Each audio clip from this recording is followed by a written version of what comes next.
Hi bro, என்ன சோகமாக இருக்கீங்களா? இந்த சர்க்கே சுனார் தேரி சர்க்கே பாட்டை பேன் பண்ணிட்டானுங்க, சோஷியல் மீடியாவிலேருந்து தூக்கிட்டானுங்க அப்படின்ட்டு வருத்தமாக இருக்கீங்களா? டோன்ட் வரி, அதை விட சூப்பரான பாட்டு இருக்குது, அதை பற்றி நான் உங்களுக்கு இந்த வீடியோவில் சொல்கிறேன். சரி, இப்போது நம்ம வீட்டில் 15 வயசில் ஒரு பொம்பளை பிள்ளை இருக்குதுன்னு வச்சுக்கிடுவோம். அந்த பிள்ளைய ஒரு 40 வயசு ஆம்பளை சிட்யூஸ் பண்ணுறான் சொல்லி இந்த கோயம்பேட்டில் காய்கறிகள்லாம் விற்கும் பார்த்தீங்களா, அதில் எல்லா காய்கறி பேரையும் சொல்லி உன் மூக்கு அப்படி இருக்குது, கண் இந்த காய் மாதிரி இருக்குது, உன் உதடு இந்த காய் மாதிரி இருக்குது அப்படின்லாம் சொல்லி அந்த பிள்ளைய மயக்கி லவ் பண்ணுறான்னு வச்சுக்கிடுவோம். அப்போ நீங்கள் என்ன செய்வீங்க? 15 வயசு பிள்ளை அப்படின்னா உங்கள் வீட்டில் என்ன பண்ணுவாங்க? உங்கள் அப்பா அம்மா என்ன பண்ணுவாங்க? அந்த பிள்ளை மேலே கோபம் இருக்கும், அந்த பிள்ளையை காப்பாற்றணும்னு பார்ப்பாங்க. போக்சோவில் அவனை பிடிச்சி உள்ளே போடணும் அப்படின்னு தான் நினைப்பாங்க இல்லையா?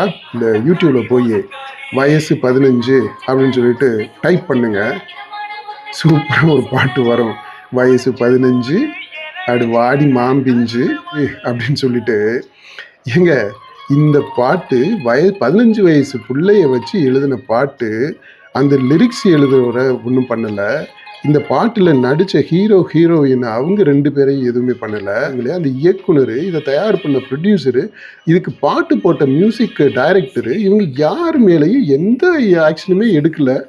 எந்த விதமான குற்ற உணர்வுமே இல்லாமல் இந்த பாட்டை கோடிக்கணக்கான பேர் ரசித்து பார்த்துக்கிட்டு இருக்கிறாங்க. இன்னுமே வியூஸ் போய்கிட்டு இருக்கு. நீங்கள் குழந்தைகளுடைய நலனை பற்றிய அக்கறையே இல்லாம, மனசுல எந்த குறுகுறுப்பு இல்லாம இந்த பாட்டை போட்டு டான்ஸ் ஆடிக்கிட்டு இருக்கிறோம் அப்படின்னா, இது என்ன மாதிரியான தமிழ் பண்பாடு, என்ன மாதிரியான அற உணர்வு இருக்கு? இந்த தமிழ் பண்பாட்டில் இருக்கக்கூடிய அந்த இடைவெளி புரியுதா? அந்த முரண்பாடு புரியுதா? அந்த வெளிவேடத்தனம், அந்த ஹிப்போக்ரசி அது புரியுதா? இது எப்படி இந்த மாதிரியான ஒரு பாட்டை பற்றி யாருமே எந்த குரலுமே எழுப்பல? இந்த பெண்கள் குழந்தைகளுடைய பாதுகாப்புக்காக இருக்கக்கூடிய அரசு அமைப்புகள், அரசு சாராத அமைப்புகள்லாம் இருக்கு, செயற்பாட்டு குழுக்கள் எவ்வளவோ இருக்கு.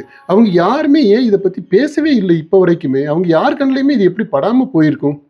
கோடிக்கணக்கான பேர் இதை பார்த்துருக்குறாங்க அப்படின்னா, இந்த பாட்டை கேட்டு ரசிச்சிருக்கும் போது 15 வயசு பிள்ளை பத்தி பாட்டுங்க இது.